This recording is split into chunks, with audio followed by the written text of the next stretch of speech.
ନମସ୍କାର ଦର୍ଶକ ବନ୍ଧୁ, ଆଜି ଏକ ନୂଆ ଅପଡେଟ୍ ନେଇ ଆସିଛି ସୁଭଦ୍ରା ଯୋଜନା ବିଷୟରେ।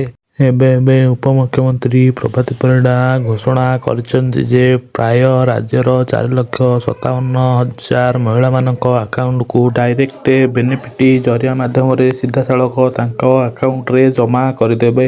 ଆଉ ଏକ ନୂତନ ଅପଡେଟ୍ ମଧ୍ୟ ରହିଛି, ଯାହାକି ଯେଉଁ ମହିଳାମାନଙ୍କର ପ୍ରଥମ ଏବଂ ଦ୍ୱିତୀୟ କିସ୍ତିର ଇନଷ୍ଟଲମେଣ୍ଟ ଆସିନଥିଲା, ସେମାନଙ୍କ ଆକାଉଣ୍ଟକୁ ଦୁଇଟି କିସ୍ତିର ଟଙ୍କା 10,000 ପଠାଇ ଦିଆଯିବ। ଆଉ ଏକ ଅପଡେଟ୍ ମଧ୍ୟ ରହିଛି, 1,78,00,000 ନୂଆ ମହିଳା ହିତାଧିକାରୀମାନଙ୍କର ଆକାଉଣ୍ଟକୁ ପଇସା ପଠାଇ ଦିଆଯିବ। ଆଉ ଏକ ଅପଡେଟ୍ ମଧ୍ୟ ରହିଛି, ଯାହାକି 24,018 ଜଣ ମହିଳାମାନେ ଯେଉଁମାନେ ପ୍ରଥମ କିସ୍ତିରେ ଆବେଦନ ସମୟରେ ରିଜେକ୍ଟ ହୋଇଥିଲେ, ସେମାନଙ୍କୁ ମଧ୍ୟ ଆଡ୍ କରାଯାଇ ସେମାନଙ୍କର ଆକାଉଣ୍ଟକୁ ପ୍ରଥମ କିସ୍ତିର ପଇସା ପଠାଇ ଦିଆଯିବ। ଏହି ଯୋଜନାରେ ମହିଳାମାନଙ୍କୁ 5 ବର୍ଷରେ 50,000 ଟଙ୍କା ଦିଆଯିବ ବୋଲି ଓଡ଼ିଶା ସରକାର ଘୋଷଣା କରିଛନ୍ତି। ପ୍ରତିବର୍ଷ ଦୁଇଟି କିସ୍ତିରେ ପ୍ରାୟ 10,000 ଟଙ୍କା ଲେଖାଏଁ ମହିଳାମାନଙ୍କର ଆକାଉଣ୍ଟକୁ ପଇସା ପେମେଣ୍ଟ କରାଯାଉଅଛି।